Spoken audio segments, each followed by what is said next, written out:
तर बीडमधल्या सरपंच हत्येप्रकरणी आता एक वेगळीच माहिती समोर येते। संतोष देशमुख यांचा मृत्यू अतिरक्तस्रावामुळे झाला अशी माहिती पोस्टमॉर्टम अहवालातून समोर आली आहे। डॉक्टरांनी रिपोर्ट सीआयडीकडे सुपूर्द केलाय।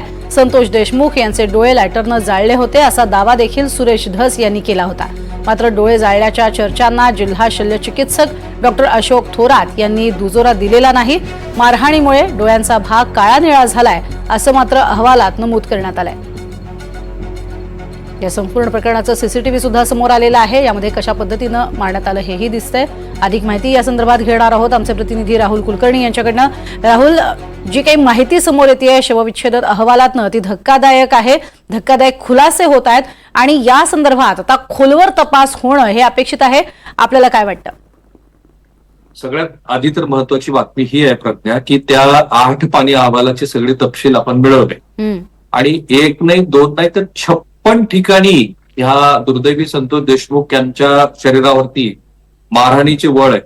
शरीराचा कोणताच भाग म्हणजे त्यांचा चेहरा असेल जिथे आता सुरेश धस म्हणतात की डोळ्यात त्यांना लायटरने जाळलं, तसं नाहीये। चेहऱ्यावरती इतका मार होता की त्या ज्या डोळ्याच्या सगळ्या शिरा असतात त्या काळ्या निळ्या पडल्या।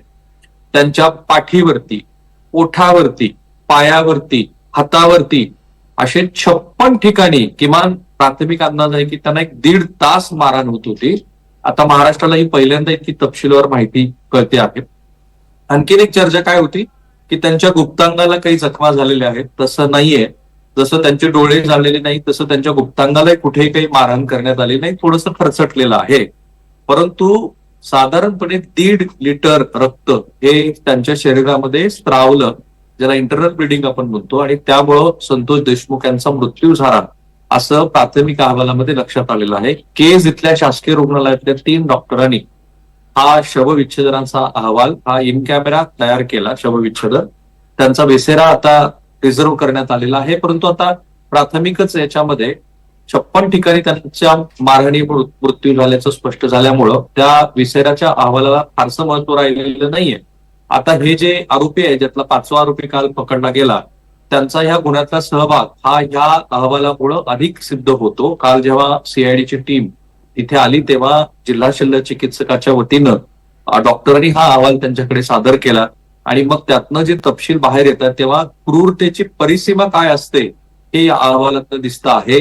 साधारणपणे मला जे काही वैद्यकीय क्षेत्रातले त्या जिल्हा रुग्णालयाशी संबंधित असलेले स्रोत सांगतायत त्याप्रमाणे त्यांनी सुद्धा इतक्या वाईट पद्धतीनं कुणाला जिवंत माणसाला मारहाण केल्याचं बघितलेलं नव्हतं।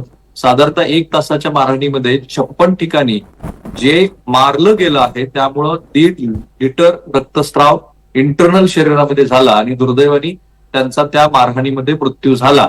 अशा पद्धतीचा हा अहवाल आहे जो एनडीटीव्हीवरती पहिल्यांदाच दुर्दैवाने महाराष्ट्राला सगळे तपशील बघावे लागतात।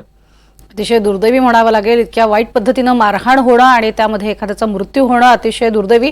मात्र या संपूर्ण प्रकरणामध्ये आता इतक्या गोष्टी समोर येत असताना या सगळ्याचा मागचा कोण, म्हणजे धस जसं म्हणतायत की आकाच्या मागे जो आका आहे तो कोण, हा मिळणं गरजेचं आहे आणि त्यावरती अर्थातच उत्तर येत्या काळात लवकरच मिळेल अशी अपेक्षा आहे। आशा करूयात। तुर्तास धन्यवाद या संपूर्ण माहितीसाठी राहुल।